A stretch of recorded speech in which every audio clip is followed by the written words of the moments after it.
Hi, it's Miss Melissa with the Oosterhout Virtual Library and the exciting end to the Future, Ben Franklin by Mary Pope Osborne, published by Random House.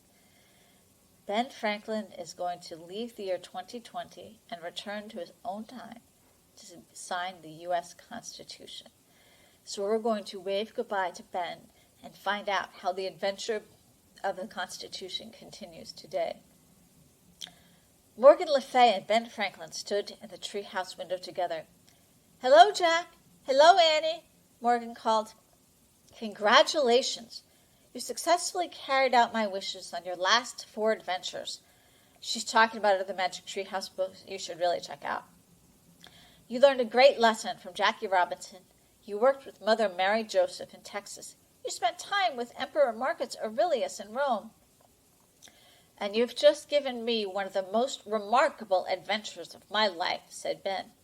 "You have shown me the wonders of your world. All people here, men, women, black, white, old, young, are to be treated equally. This country is full of different communities and different people, and yet it is one country." "Yes," said Jack. "Please, Jack and Annie, never take the wondrous things of your world for granted," said Ben. "Promise me you will always be filled with curiosity and wonder." "We promise," said Jack and Annie. "Thank you again for everything," said Ben. "Farewell," called Morgan. A mighty swirl of wind, a flash of lightning, and a crack of thunder. The Magic Tree House, Morgan Le Fay and Benjamin Franklin were gone. Jack and Annie stared up at the top of the oak for a long moment. Then they both sighed and started walking through the woods.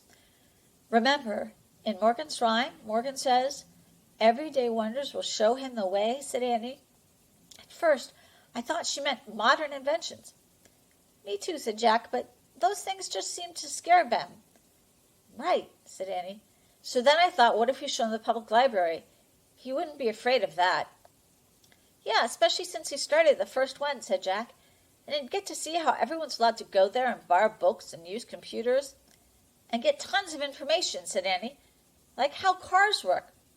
"And planes," said Jack, "and electricity." And he stopped walking. "So let's go back," she said. "Where?" "There." "Now?" "Now," said Annie. "Why not?" And without another word, Jack and Annie started running through the summer heat, headed back to the Frog Creek Library. More facts for you and Jack.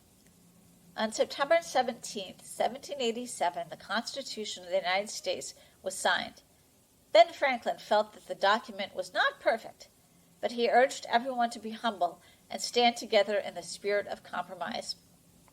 In 1791, 10 amendments known as the Bill of Rights were added to the Constitution.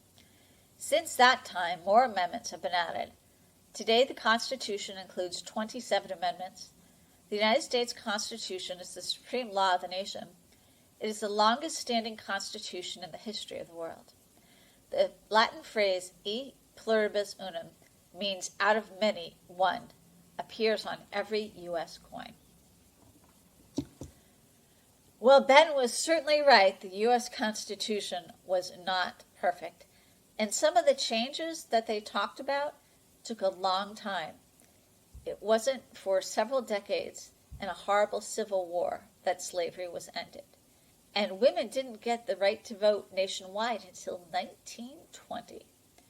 We don't know what changes the U.S. Constitution might have in the future, but it's the standard we use for what the country is supposed to do.